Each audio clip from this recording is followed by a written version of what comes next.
na segunda aula, referente ao corpo negro. Eu continuo a sugerir que vocês trabalhem como Caruso no lado dessas aulas aqui. E hoje a gente vai entrar um pouco mais na fenomenologia do corpo negro. Significa o que a gente sabe e a gente consegue, na verdade, mostrar porque é assim e assim sobre o corpo negro. Então, eu espero que vocês lembram que a radiação do corpo negro é universal. E isso é uma coisa que facilita extremamente o nosso trabalho, porque você sabe que qualquer corpo, independente do conteúdo dele, tem que mostrar o mesmo espectro.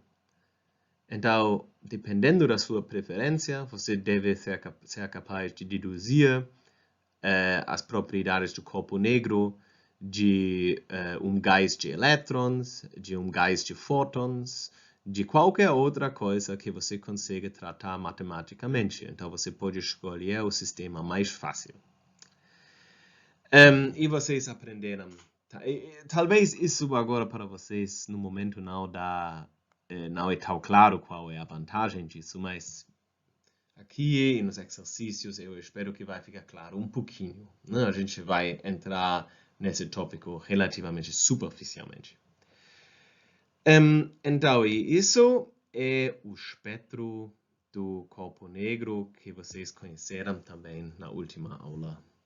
E isso tem aqui é 0 para comprimento de onda 0 e aqui tem um pico dependendo da temperatura e depois vai para 0 de novo.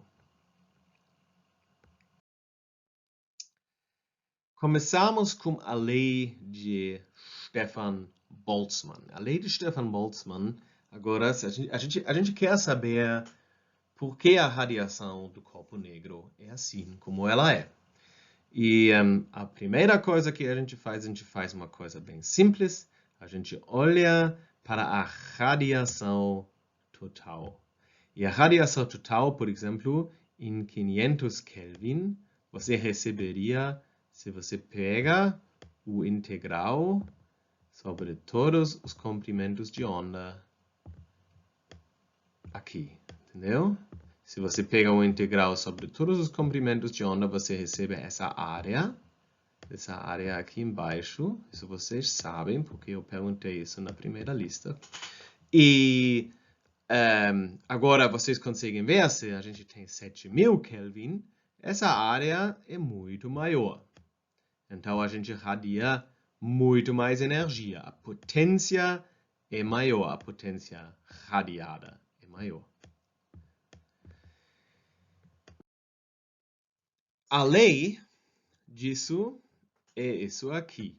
A densidade de energia radiada é proporcional a T elevado 4. Isso se chama a lei de Stefan Boltzmann.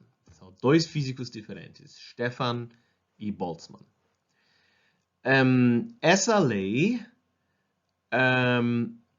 é fácil para deduzir para, por exemplo, nanotecnologistas, né? Porque eles têm a base. Agora a gente não vai deduzir isso porque a gente precisa um pouquinho de eletromagnetismo, um pouquinho da termodinâmica e o resto é bem simples.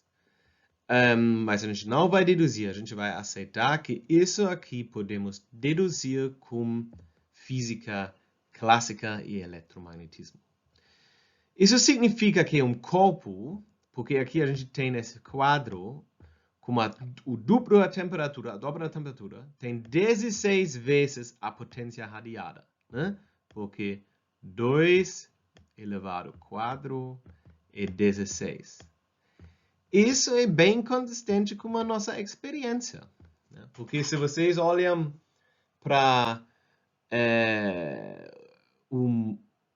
uma coisa bem quente que tem um pouco de radiação que vocês conseguem ver, um pouco de laranja, e você esquenta um pouquinho, fica bem branca. E vocês pediram que a gente calcula exemplos. E aqui é um exemplo. Isso aqui é um churrasco como você tem muitas vezes na Alemanha, especificamente no inverno. Considere um pouquinho num churrasco alemão. A temperatura do carvão normalmente tem 1400 graus Celsius. Infelizmente, Hans, o idiota maior do mundo, comprou carvão ruim e a temperatura só vai ser 1200 graus Celsius. Normalmente, o pouquinho precisa de 3 horas para ficar pronto. Dá uma estimativa quanto tempo vai demorar como o carvão ruim do Hans. Ok, o que tem isso a ver com essa lei? Isso eu vou mostrar para vocês. Mas primeiro, fiquem atentos, porque aqui eu dou a temperatura em graus Celsius. E quando a gente calcula, a gente sempre calcula em Kelvin, porque Kelvin é a escala da temperatura científica, a escala absoluta, né? Talvez vocês sabem que você não pode ficar mais frio do que 0 Kelvin. Então, todas essas fórmulas só são válidas para a temperatura em Kelvin, ok? Por causa disso, vamos primeiro calcular essas temperaturas em Kelvin. Para fazer isso, você pega a temperatura em Celsius e você adiciona 273,15. E esses são os resultados. Tn eu chamo a temperatura normal, quando a gente faz um churrasco sem Hans.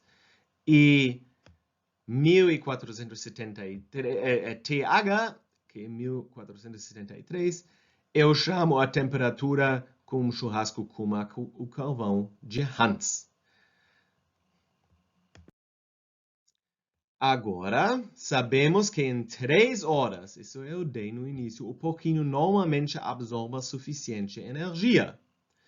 Agora produzimos menos energia. E se a gente quer saber a razão, a gente tem que pegar essa lei. E a gente simplesmente divide a energia que a gente produz como carvão de Hans só para a energia que a gente cria normalmente. E isso deve ser exatamente a razão entre as temperaturas TH e Tn elevado a 4. E se a gente faz esse cálculo, a gente chega em 0,6. Isso significa que o pouquinho absorve 0,6 vezes o calor no mesmo tempo. E o pouquinho precisa o inverso de 0,6 mais tempo, que seria 1,7. Então, 3 horas vezes 1,7 são 5 horas. Então, o pouquinho vai precisar de mais ou menos 5 horas. Considerando que a diferença entre 1400 graus Celsius e 1200 graus Celsius não parece tão grande, isso é um resultado extremamente surpreendente. 5 horas em vez de 3 horas, isso é quase o dobro. E isso é uma consequência desse quadro aqui. Agora vamos para uma outra lei que a gente não consegue deduzir com a física que a gente conhece, mas que tem uma importância e que também é tirado da fenomenologia, do experimento. E isso é a lei do deslocamento de Wien. Então, se vocês olham para o máximo da intensidade, vocês conseguem ver que, dependendo da temperatura, esse máximo devagarzinho vai para comprimentos de onda maiores. A gente chama esse máximo lambda max, lambda máximo. E a fórmula para descrever onde fica esse máximo é essa aqui. Isso se chama a lei de Wien. Lambda máximo vezes a temperatura é 0,29 centímetros Kelvin.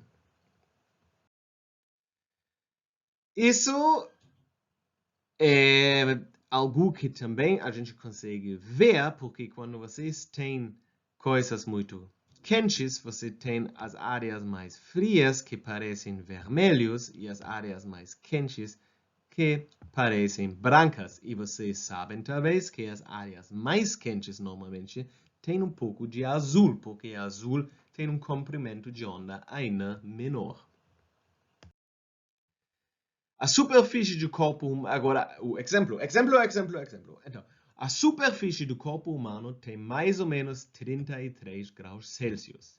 Em qual comprimento de onda tem o máximo da emissão?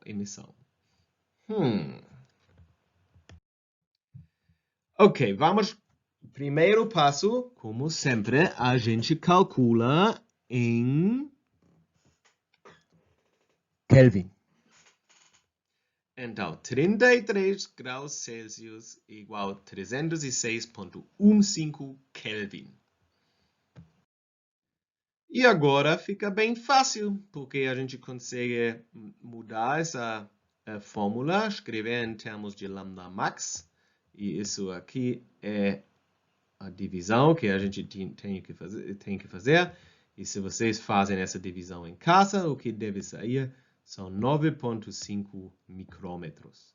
Então, mais ou menos 10 micrômetros é o comprimento de onda que o ser humano produz. E por causa disso, essas câmeras de infravermelho, eles medem melhor nessa faixa de frequência, porque é para detectar pessoas no escuro para matar eles.